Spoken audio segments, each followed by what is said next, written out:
ನನ್ನ ಹೆಸರು ಹೇಳ್ಕೊಂಡು ಸುಮ್ನೆ ನೀವು ಸಂತೋಷ ಪಡೋದ್ರಲ್ಲಿ ಯಾವ ಅವಶ್ಯಕತೆನೂ ಇಲ್ಲ. ಏ ಮೈನಾ, ನೀ ಏನ್ ಮಾತಾಡಕತ್ತಿ? ನಿನ್ನ ಸೂಪರ್ವೈಸರ್ ಮಾಡ್ಬೇಕಂತ ಮಾತಾಡ್ದಾಗಿದ್ದ ನಿನ್ನ ಮಾತು ಕೇಳಿ ಕೇಳಿ ನನಗೆ ತಲೆ ಬಿಸಿಯಾಗಿ ಹೋಗಿತ್ತು ನೋಡು. ಪುಷ್ಪಕ್ ಸರ್ ಇದ್ರಂತ ಸುಮ್ನಿದ್ದೆ, ಇಲ್ಲಕಂದ್ರೆ ಮಾತಾಡ್ತಿದ್ ನೋಡು ನಾನು.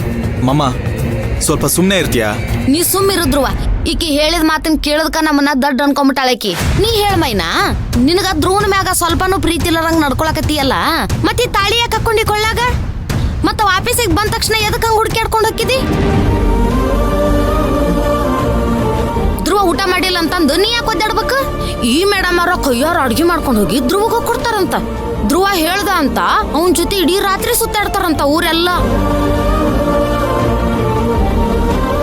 ಧ್ರುವ ಹುಷಾರಿಲ್ಲ ಅಂದ ತಕ್ಷಣನೇ ಒದ್ದಾಡ್ಕೊಂಡು ಹಾಸ್ಪಿಟ್ಲಿಗೆ ಕರ್ಕೊಂಡು ಹೋಗ್ತಾರಂತ. ಕೆಲ್ಸಕ್ ಬಂದ್ರೆ ಧ್ರುವ ನಿನಗೆ ಹುಷಾರಿರ್ಲಿಲ್ಲ, ಯಾಕೆ ಕೆಲ್ಸಕ್ ಬಂದಿ ಅಂತ ಕೇಳ್ತಾರಂತ. 3 ಹೊತ್ತು ಧ್ರುವನ್ ಬಗ್ಗೆನೇ ಯೋಚನೆ ಮಾಡ್ಕೊಂಡು 3 ಹೊತ್ತು ಧ್ರುವನ್ ಬಗ್ಗೆನೇ ಜಪ ಮಾಡ್ಕೊಂಡಿರೋ ಇವ್ರು ನಮಗ್ ಹೇಳ್ತಾರಂತೆ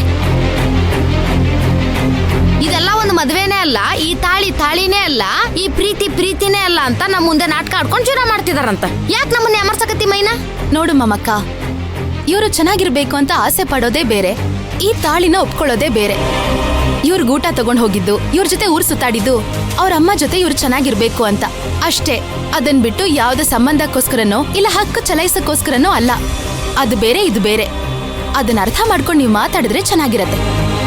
ಅಮ್ಮ ತಾಯಿ, ಇದೆಲ್ಲ ನಿಂಗೆ ಇಷ್ಟ ಇಲ್ದಿರನೇ ಆಗಿದೆ ಅಂತ ಇಟ್ಕೋ. ನಾವೆಲ್ಲರೂ ಸೇರಿ ನಿನ್ ಜೀವನ ಹಾಳು ಮಾಡ್ಬಿಟ್ವಿ ಅಂತಾನೆ ಇಟ್ಕೋ. ಇವಾಗ ಎಲ್ರು ಹೊಟ್ಟೆ ಹಸ್ಕೊಂಡ್ ನಿಂತಿದೀವಿ. ಇನ್ ಸ್ವಲ್ಪ ಹೊತ್ಕಲ್ಲ ಲಂಚ್ ಟೈಮ್ ಮುಗ್ದೋಗುತ್ತೆ. ಅಷ್ಟ್ರೊಳಗಡೆ ಎಲ್ರು ಊಟ ಮಾಡ್ಬೇಕು. ಇವಾಗ ವಾದ ಮಾಡ್ಕೊಂಡು ನಿಂತ್ಕೊಳ್ಳೋದ್ ಬೇಡ. ಹೋಗ್ ಅಲ್ಲಿ ನಿಂತ್ಕೊಂಡು ಬಡ್ಸು. ಅಶ್ಯೋ, ನಾನು ಆಗ್ಲಿಂದ ಅದನ್ನೇ ತಾನೇ ಹೇಳ್ತೀವ್ನಿ. ನನಗ್ ನಡೆದಿರೋದು ಒಂದ್ ಮದ್ವೆನೇ ಅಲ್ಲ, ಈ ತಾಳಿ ನಮ್ಮಿಬ್ರನ್ನ ಸೇರ್ಸಕ್ ಬಂದಿರೋ ಸಂಕೇತನೇ ಅಲ್ಲ. ಇದು ಹೊರಕ್ಕಾಗ್ದಿರೋಂತ ಒಂದ್ ಹೊರೆ. ಹಂಗಿರ್ಬೇಕಾದ್ರೆ ನಾನ್ ಯಾಕೆ ಇದನ್ನೆಲ್ಲ ಮಾಡ್ಲಿ?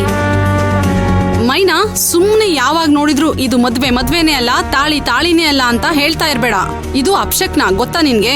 ಗಂಡನ್ ಕಳ್ಕೊಂಡಿರೋ ಹೆಣ್ಮಕ್ಳನ್ನ ಹೋಗ್ ಕೇಳು, ತಾಳಿ ಅಂದ್ರೇನು, ತಾಳಿ ಮಹತ್ವ ಅಂದ್ರೇನು ಅಂತ ಹೇಳ್ಕೊಡ್ತಾರೆ. ನೋಡು ಮೈನಾ, ನೀನು ಚಿಕ್ಕ ವಯಸ್ಸು, ಇನ್ನು ಜೀವನ ತುಂಬಾನೇ ಇದೆ. ಈ ತರ ಎಲ್ಲ ಮಾತಾಡ್ಬೇಡ. ನೋಡಿ ಅಕ್ಕ, ನೀವ್ ಎಷ್ಟ್ ಹೇಳಿದ್ರು ನನ್ನ ಉತ್ತರ ಒಂದೇ. ನಾನ್ ಹೇಗ್ ನನ್ ಹೊಟ್ಟೆಯಲ್ಲಿ ಒಂದ್ ಹೊರಕ್ಕಾಗ್ದಿರೋ ಭಾರನ ಹೊರ್ತಿದ್ದೀನೋ, ಈ ತಾಳಿನೂ ಹಾಗೆ ಹೊರ್ತಿದ್ದೀನಿ. ಇನ್ಮೇಲೆ ದಯವಿಟ್ಟು ಯಾರು ನನ್ನ ಹತ್ರ ತಾಳಿ ಬಗ್ಗೆ ಮದ್ವೆ ಬಗ್ಗೆ ಮಾತಾಡಕ್ ಬರ್ಬೇಡಿ. ಮೈನಾ, ಪದೇ ಪದೇ ಹೇಳಿದ್ದನ್ನೇ ಹೇಳ್ಬೇಡ. ಅಸ್ತು ದೇವತೆಗಳು ಅಸ್ತು ಅಂತಿರ್ತಾರೆ. ಯಾವಾಗ ಏನಾಗತ್ತೆ ಅಂತ ಹೇಳಕ್ಕಾಗಲ್ಲ. ಸುಮ್ನೆ ಆವೇಶದಲ್ಲಿ ಏನೇನೋ ಮಾತಾಡ್ಬೇಡ. ಅಕ್ಕ, ನಾನ್ ಯೋಚನೆ ಮಾಡಿನೇ ಮಾತಾಡ್ತಿದ್ದೀನಿ. ನೀವಿಬ್ರು ಸಂತೋಷವಾಗಿ ಬಿರಿಯಾನಿ ಬಡಿಸ್ತಾ ಇದ್ದೀರಾ. ಆರಾಮಾಗಿ ಬಡಿಸಿ, ಎಲ್ರೂ ಊಟ ಮಾಡ್ಲಿ. ನಾನು ಲೈನಲ್ಲಿ ಬಂದು ಊಟ ಮಾಡ್ತೀನಿ. ಅದ್ಬಿಟ್ಬಿಟ್ಟು ಅಲ್ಲಿ ಬಂದ್ ಬಡ್ಸು ಅಂದ್ರೆ ನಾನು ಹಿಂಗಿನಿಗೆ ವಾಪಸ್ ಹೋಗ್ತೀನಿ. ಮೈನಾ, ನನ್ ಮಾತ್ ಕೇಳು ಮೈನಾ. ಇಲ್ಲಿ ಅಕ್ಕ, ನಾನ್ ಎಷ್ಟ್ ಹೇಳಿದ್ರು ನೀವೆಲ್ಲ ಎಷ್ಟ್ ಹೇಳಿದ್ರು ಅಷ್ಟೇ. ನಾನ್ ನಿಮ್ ಯಾರ ಮಾತು ಕೇಳಲ್ಲ. ನಿತ್ಕೊ ಮೈನಾ. ನೀ ಇಲ್ಲಿಂದ ಹೋಗಕ್ಕಿನ ಮುಂಚೆ ಇಲ್ಲೊಬ್ರು ನಿಂತಾರಲ್ಲ, ಅವ್ರು ನಿನ್ ಕಣ್ಣಿಗೆ ಕಾಣ್ಸಕತ್ತಾರನಿಲ್ಲ? ಅವ್ರು ಚೆನ್ನಾಗಿರ್ಲಿ, ಧ್ರುವಂಗೋಸ್ಕರ ನಾ ಇಷ್ಟೆಲ್ಲ ಮಾಡಿದ್ದು ಅಂತ ಹೇಳಾಕತ್ತೀಯಲ್ಲ. ಇಲ್ಲಿಂದ ನೀ ಹೋಗ್ಬಿಟ್ರ ನಿನ್ ಪ್ರಿಯಕರ ಊಟ ಮಾಡ್ತಾನೋ ಇಲ್ಲ ಅಂತ ನಿನಗ್ ಗೊತ್ತೈತಿಲ್ಲ. ಇಷ್ಟೆಲ್ಲ ಆದ್ಮೇಲೆ ಪರವಾಗಿಲ್ಲ, ನಾ ಹೊಕ್ಕಿನಂದ್ರೆ ನೀ ಹೋಗು, ನಾವ್ ನಿನ್ ಯಾರು ತಡೆಯಂಗಿಲ್ಲ. ಮೈನಾ, ಸಾಕ್ ಮಾಡು. ನೋಡು, ಆಗ್ಲೇ ಲೇಟ್ ಆಗಿದೆ. ಬಂದ್ ಸುಮ್ನೆ ಬಡ್ಸು. ನಿನ್ ಮದ್ವೆಗೋಸ್ಕರ ನೀನೇನ್ ಬಡ್ಸ್ಬೇಕಾಗಿಲ್ಲ. ನಮ್ಮಿಬ್ರಿಗೂ ಮದ್ವೆ ಆಗಿದೆ ತಾನೆ, ಅದಕ್ಕೋಸ್ಕರ ನಮಗ್ ಸಹಾಯ ಮಾಡ್ತಾ ಇದೀನಿ ಅಂತ ಅನ್ಕೊಂಡೆ ಬಂದ್ ಬಡ್ಸು. ಓ,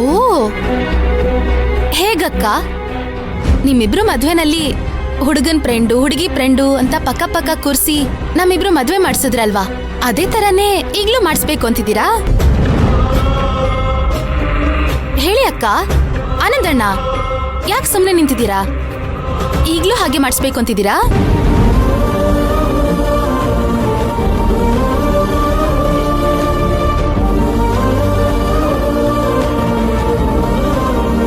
ಹೇಳಿ. ಸರಿ, ಅದೆಲ್ಲ ಬಿಡಿ. ನೀವ್ ನಿಮ್ ಮದ್ವೆ ಆಗಿದೆ ಅಂತ ಸಂತೋಷವಾಗಿ ಊಟ ಹಾಕ್ತಿದ್ದೀರಾ. ನಾನು ಇವ್ರ ಜೊತೆನೆ ನಿಂತ್ಕೊಂಡು ಸಂತೋಷ ಊಟ ಮಾಡ್ತೀನಿ. ಆದ್ರೆ ನನ್ ಮದ್ವೆ ಊಟ ಅಂತ ನಾನ್ ಒಂದಾಗ್ಲೂ ಬಾಯಲ್ಲಿಡಲ್ಲ. ಮೈನಾ, ನನ್ ಮಾತ್ ಬೇಡ. ಇದ್ರ ಮೇಲೂ ಮೈನಾ ಅವ್ರಿಗೆ ಯಾರು ಏನೋ ಹೇಳಕ್ ಹೋಗ್ಬೇಡಿ. ಆನಂದ್ ಜಯಂತಿ ಅವ್ರಿಗೆ ಬೇಜಾರಾಗಬಾರ್ದು. ಹಾಗೆ ನೀವೆಲ್ಲರೂ ಉಪವಾಸ ಇದ್ದೀರಾ, ನಿಮ್ಗೂ ಬೇಜಾರಾಗಬಾರ್ದು. ಅವ್ರಿಷ್ಟದ ಪ್ರಕಾರನೇ ಆಗ್ಲಿ. ನಾನು ಬಡ್ಸಲ್ಲ, ನಾನು ಸೈಡಲ್ಲಿ ನಿಂತಿರ್ತೀನಿ. ಆನಂದ್ ಜಯಂತಿ, ನೀವು ಬಡ್ಸಿ.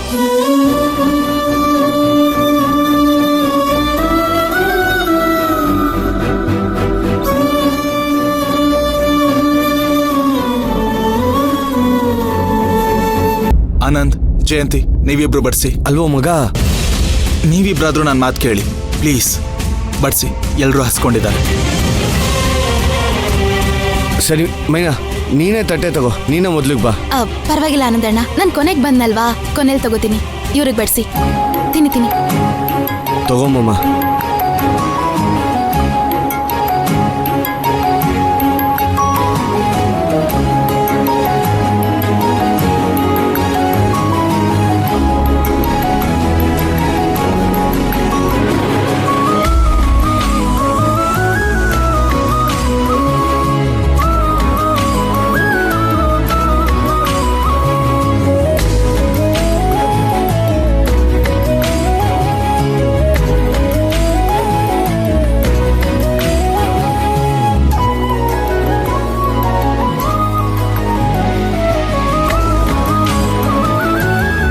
ಮೈನಾ, ಅಲ್ಲೇ ನಿಂತಿದ್ಯಲ್ಲ, ಬಾ.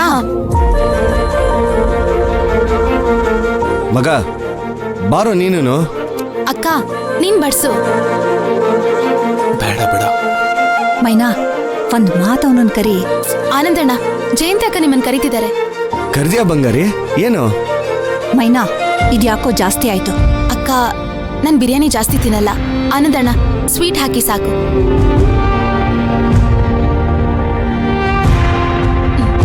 ನಾನು ಸ್ವೀಟ್ ಹಾಕ್ಸ್ಕೊಂಡಿದ್ದು ನಿಮ್ ಬಾಳ್ ಯಾವಾಗ್ಲೂ ಸಿಹಿಯಾಗಿರ್ಲಿ ಅಂತ. ನೀವಿಬ್ರು ಸಂತೋಷವಾಗಿರ್ಬೇಕು.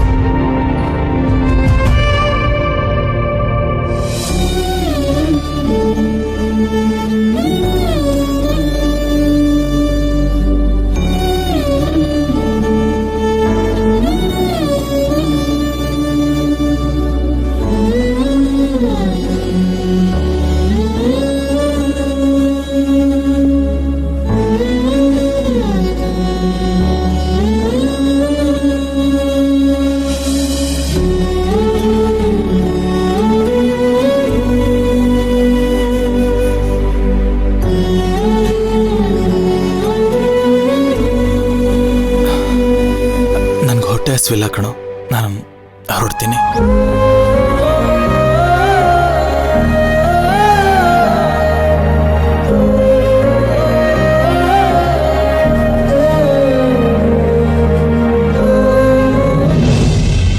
ಬಿರಿಯಾನಿ ಚೆನ್ನಾಗಿತ್ತು ಅಲ್ವಾ?